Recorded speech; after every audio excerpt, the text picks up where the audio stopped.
Kutipan Mazmur bab 10 ayat 11 yang berbunyi, Ia berkata di dalam hatinya, Allah melupakannya. Ia menyembunyikan wajahnya dan tidak akan melihatnya untuk seterusnya.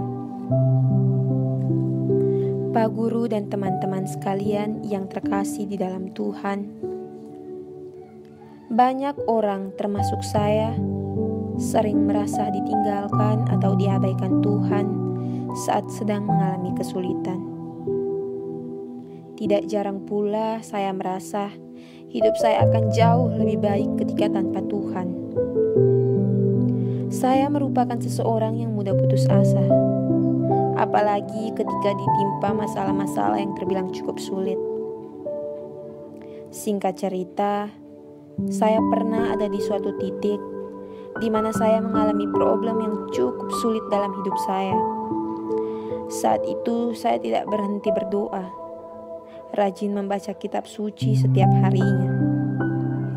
Namun yang menjadi pertanyaan saya, mengapa Tuhan tidak meringankan beban saya?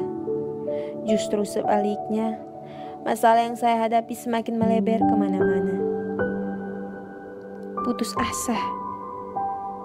Hanya itu yang bisa saya katakan untuk mendeskripsikan situasi hidup saya saat itu. Saya tidak lagi berdoa seperti hari-hari sebelumnya. Menangis dan mengurung diri di dalam kamar merupakan siklus hidup saya setiap harinya. Saya merasa Tuhan sudah melupakan saya. Tuhan mengabaikan saya dan tidak lagi peduli terhadap berbagai persoalan dalam hidup saya. Namun suatu hari, saat hendak masuk ke kamar orang tua saya mendapati ibu saya, dalam hal ini mama, yang sedang berdoa di pojok rohani. Awalnya saya menolak untuk masuk. Namun entah kenapa, saya merasa ada sesuatu yang mendorong saya untuk masuk. Jadi saya memutuskan untuk masuk dan turut berdoa bersama mama.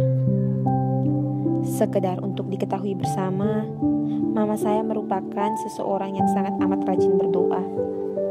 Beliau bahkan tidak pernah meninggalkan doa, karena ia percaya Tuhan senantiasa besertanya. Satu kalimat motivasi yang beliau ucapkan kepada saya setelah selesai berdoa adalah, kekuatan doa mampu mengubah sesuatu yang tidak mungkin di mata manusia menjadi mungkin di mata Tuhan. Entah kenapa setelah mendengar ini saya merasa dorongan itu semakin kuat. Sejak itu saya mulai mengembalikan kebiasaan saya untuk terus berdoa dan membaca kitab suci. Lama-kelamaan, seiring berjalannya waktu, saya merasa beban saya semakin diringankan oleh Tuhan. Seringkali saya menangis terharu ketika mengingat kembali pergolakan batin dalam hidup saya, hingga saya hampir saja menyimpang dari jalan yang benar. Pak Guru dan teman-teman sekalian, dari cerita singkat yang saya share barusan syarat akan makna. Namun yang paling utama adalah Tuhan akan selalu menerima kita sebagai anaknya dalam keadaan apapun, dan Ia tidak akan pernah meninggalkan kita. Percayalah, saat kamu merasa ditinggalkan dalam situasi yang tidak gampang, di situ Tuhan sedang bekerja.